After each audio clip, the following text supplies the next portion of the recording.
Thank you for joining me today, friends.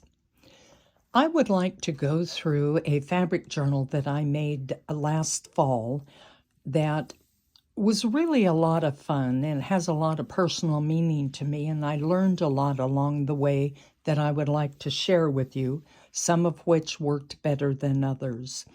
I was very fortunate and very pleased that this journal was chosen to be published in the fall issue of Somerset Studio. Normally my journals go up for sale, but this is one I'm going to keep for myself.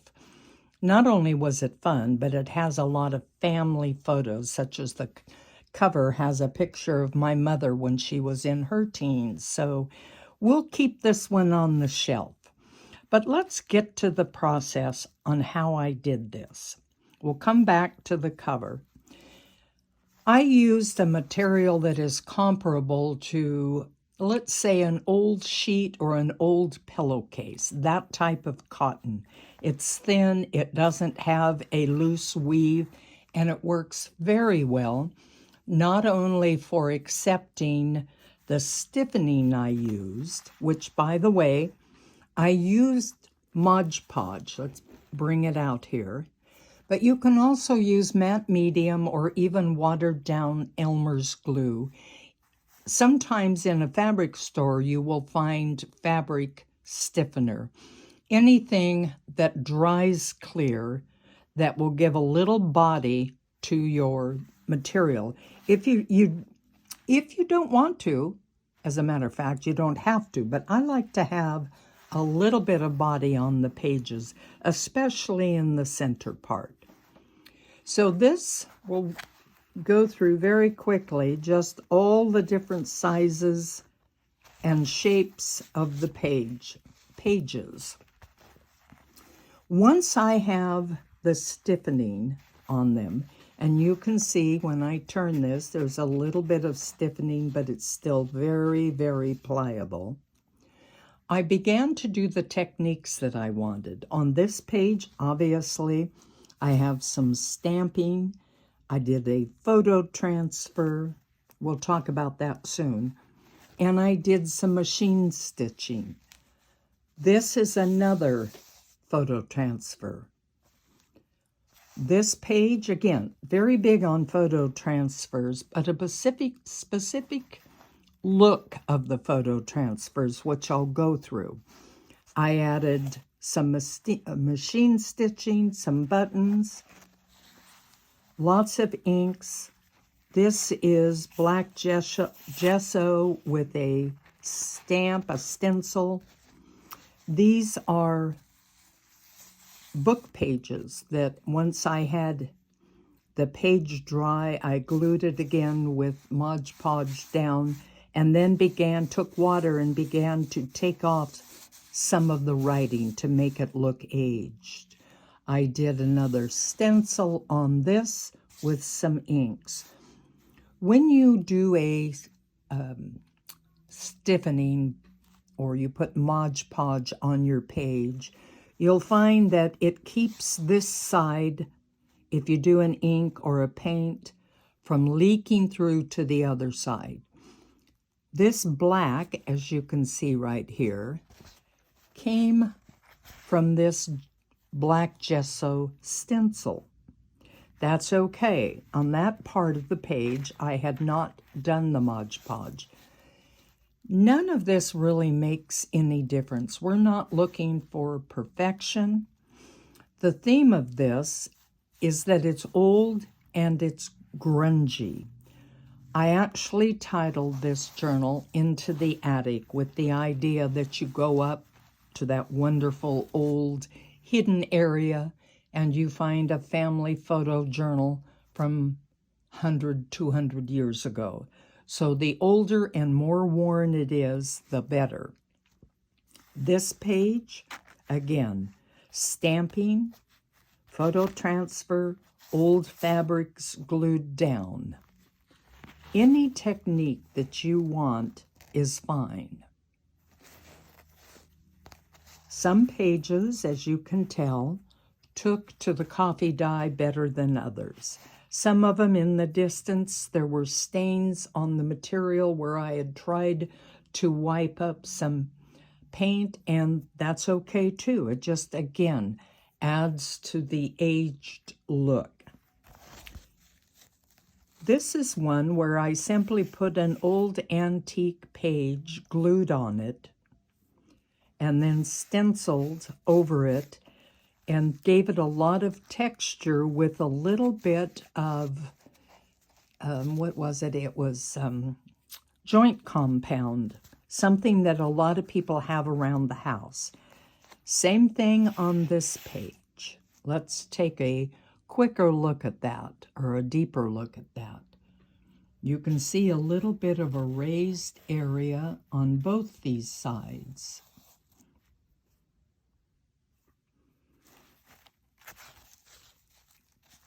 Sometimes, if something was not as successful, I just added to the grungy look and didn't worry about whether or not you could actually discern what was on that page.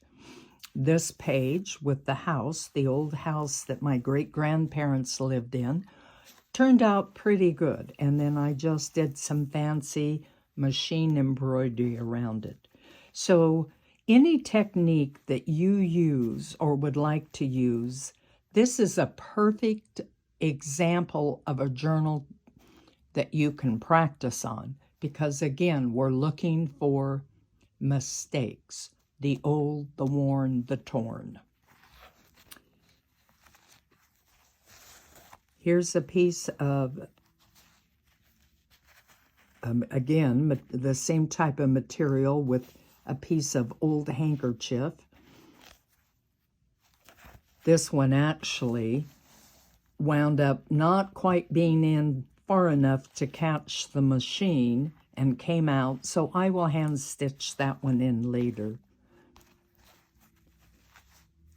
This is a dyed, stamped, marked on tag that you get off of tea bags. So you put your tea bag in, I'm talking about black tea, you put it into the tea bath, it turns out that wonderful brown, and the writing obviously is on the other side, and it makes a great material to add to any journal. Over here, pieces of old antique fabrics that I had that I just hand sewed, machine sewed, and then sewed again on top of it. This is my great-great-great-grandfather. If you have ephemera, such as this Girl Scout pin, I'm not even sure whose it was, add that. Add things like the French knot. And this, again, is a stencil with acrylic paint and a little bit of the joint compound. Now, this just gives you an idea of the techniques and what to do on these pages and how to make them stiff enough that you can work with them. But there are a couple of techniques that I want to go through in more depth.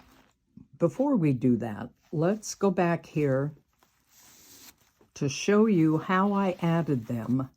Two ways I added them to the spine, which this is the spine, just a piece of almost like cheesecloth, but not quite. We'll get to that. Here are 3 pages, 1, 2, 3 of different lengths that I sewed right into the spine. And right there, probably hard to see, but that's the line that I sewed them in. The other way that I sewed them in is to take, let me get back here. The other way you can sew them in, I should say, is to make them, let's say you had a piece of material that is long. You can actually then make it 2 pages and just sew it in like you do in other journals. Let me go over that again because I want to make sure that I am being clear. On this one, I just laid the pages down and sewed them right into the spine. The other way that I'm suggesting is to take a big piece of big piece of fabric, put 2 or 3 of them down, and then sew those into the spine, and that then gives you 4 pages. If you have any questions, if I'm not clear enough, please let me know. All right, so we know how we attached them to the cover. Let's go back and talk about that cover before we go to the techniques. This cover is an interesting cover. You can see the line where I sewed it in. As I mentioned earlier, this is a photograph of my mother. It is not a copy, it's the actual photograph. It's pretty obvious that I tore it a little bit to make it look aged, but I also used a little inks, acrylic inks, to just rub over the top in areas that I wanted to make it look like it had been in that attic for a long time. And then I sewed it on to this very thin material. This material, this cheeseclothy type material, has not been stiffened. So it's very, very pliable. This is the front cover. This is the inside, where I did the same thing with the old tea bag label. Glued it on, so right here where these two meet, it is stiff, as you can tell, but the rest of it is very, very flimsy. I also sewed on some old threads to give it an even more worn look. To get the look of this material, I did a rust dye, and up here in the corner, I think you can see some of the rust. And I believe, yes, over here you can see some of the effects of the rust. When I was done rusting, I then put it in a coffee tea bath. And that's what gives it this odd brown-black shade. If you've ever experimented with rust and with coffee and tea, when rust, the vinegar in the rusting process, meets coffee or tea, it turns it black, gray, brown. You just never know exactly what look you're going to get. You might try that. Try rusting some cloth, and if you have several pieces, take one out and dip it in a tea bath or diluted coffee and see what you get. You might be quite surprised. So that's how I did the front, and obviously the back, where again, I sewed on with a machine old pieces of those threads that you know you don't want to throw away, but you're not sure what you're going to use them for. These are old tea bags in here.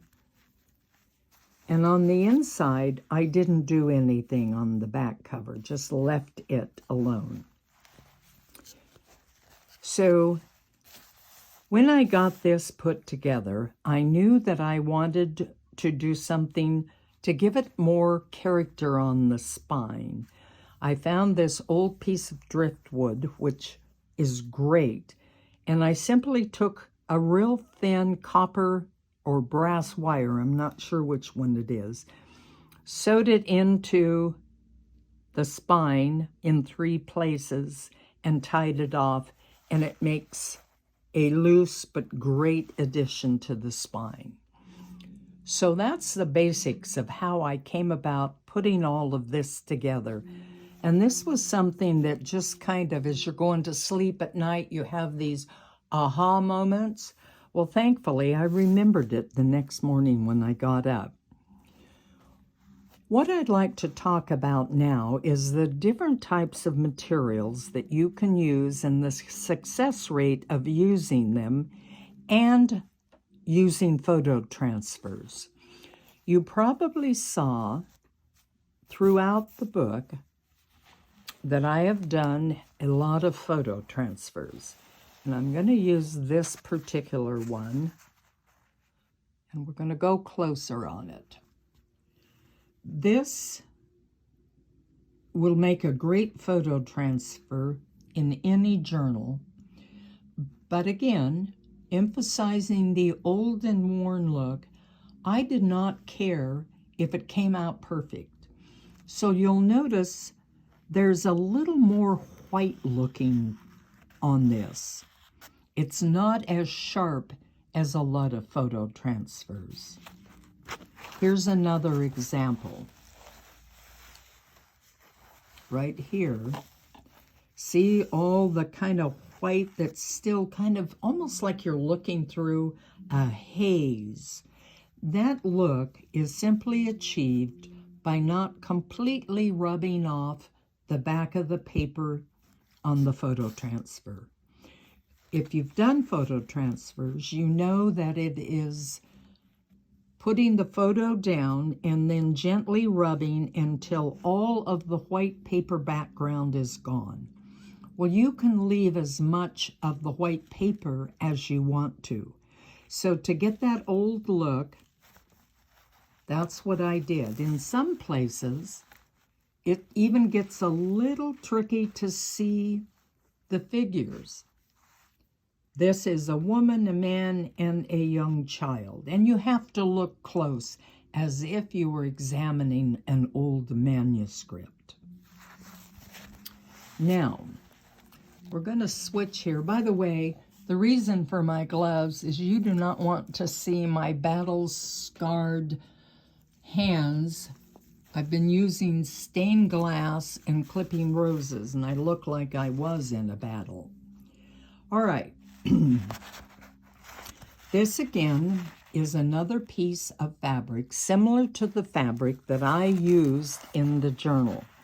It happened to be highly rusted. I did not drop this one into a coffee bath. We just left the rust. Here is a photo transfer with machine stitching to emphasize it.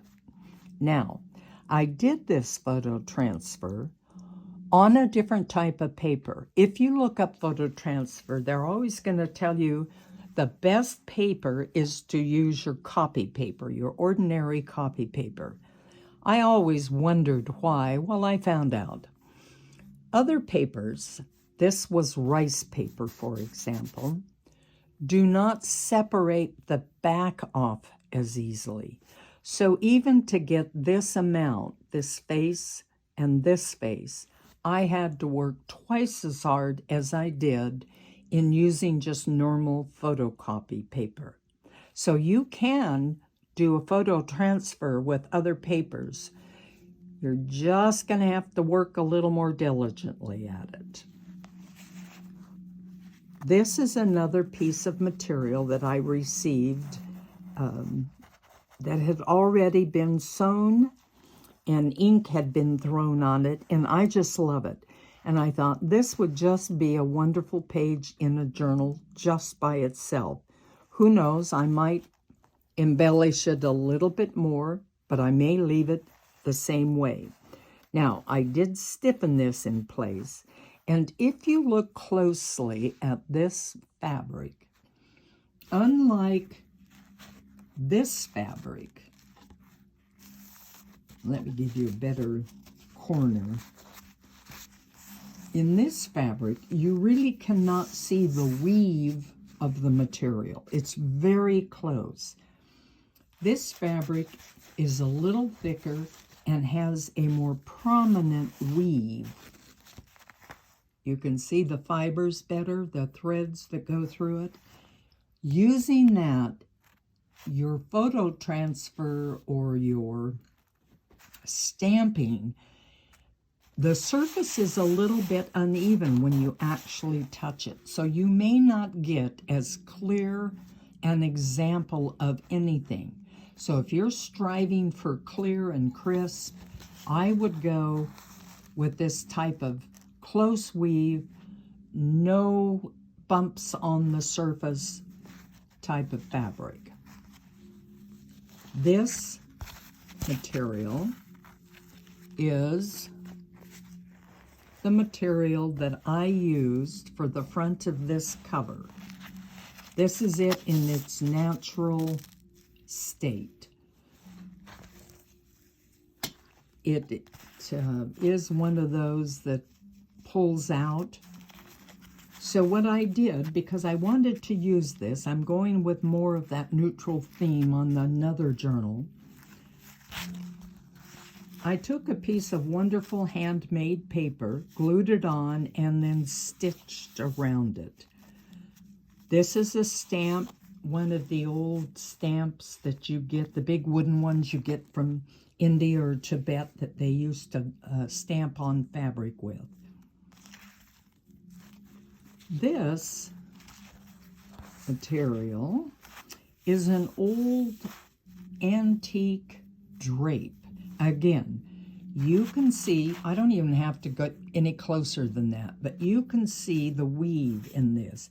It's looser, the threads are bigger than the other cotton one. This one, I wouldn't say it was unsuccessful. I would just say it gave a different appearance. See how light, let me move these.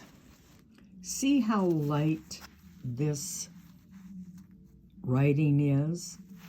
Well, it was an old Portuguese document that I ran this through the printer. Now, in the past, I have been very successful in using this type of material, the cotton, through the printer. First of all, it's very thin and even, so my printer accepted it. This thicker one with more of a weave, not so much. But there is a good piece out of it. When I do a photocopy, when I'm running fabric through a photocopier, I tape it down to a piece of the photocopied paper, and I use what's called paper tape. So when you get done, anything that did not, it would have been taped down like this. Let's move it a little bit, all the way around. So what it did is it printed on this a little bit, but it also printed on this paper tape. Again, something else wonderful to add to your journal pages. So it wasn't a total bust, but I did not get as clear an image as I would on a different type of material. This, again, is the back side of that, so you can really see the weave in that. Doesn't mean I won't use this type of material, but having gone through the process, I know what I'll be getting when I do use it. Here's an example of the earlier type of material, the cotton material, with a very, very fine weave. Let's see how close we can get. There we go. This hardly has a weave on it. So this, I mean, even with stiffening, you could run that through by itself. This is about the feel and weight, just a little heavier than a piece of copy paper. And you can see here where I had it taped all the way around.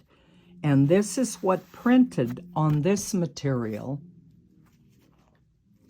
And you see how clear that is, as opposed to how faint that is. The ink doesn't grab into the material solidly. On this one, it does. And there's the back side, which is beautiful.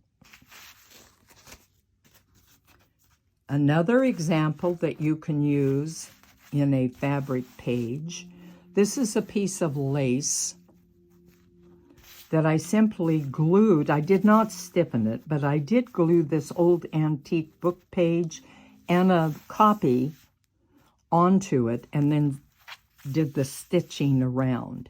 This would be stiff, of course, where this is, but not other places. And because this had also been dyed in coffee, we have some interesting patterns on it.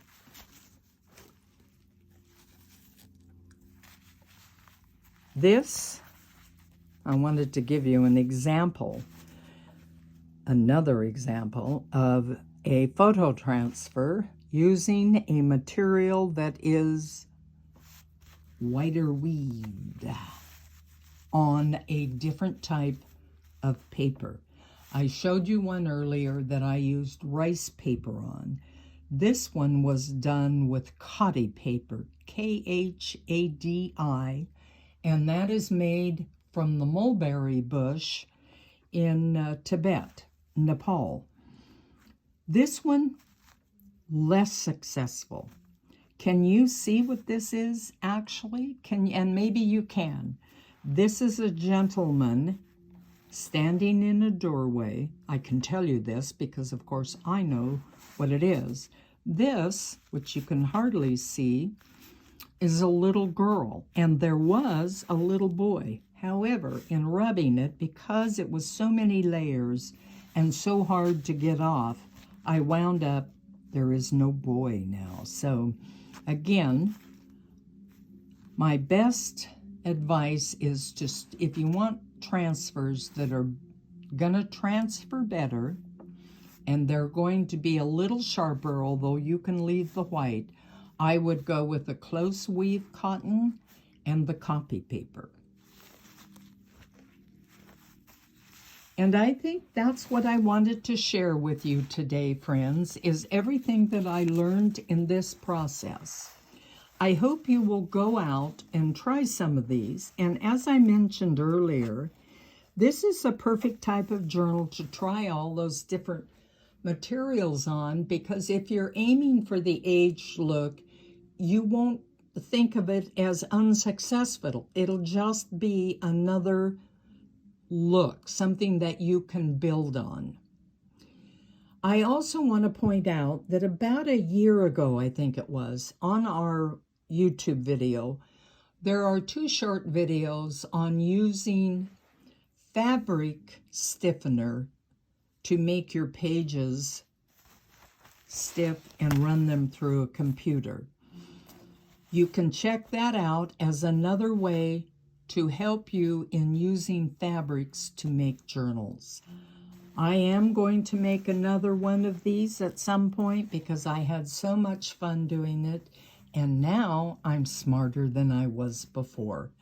So thank you again for joining me, friends. I hope that you got something from it. If you have any questions, I will look for them in the comments.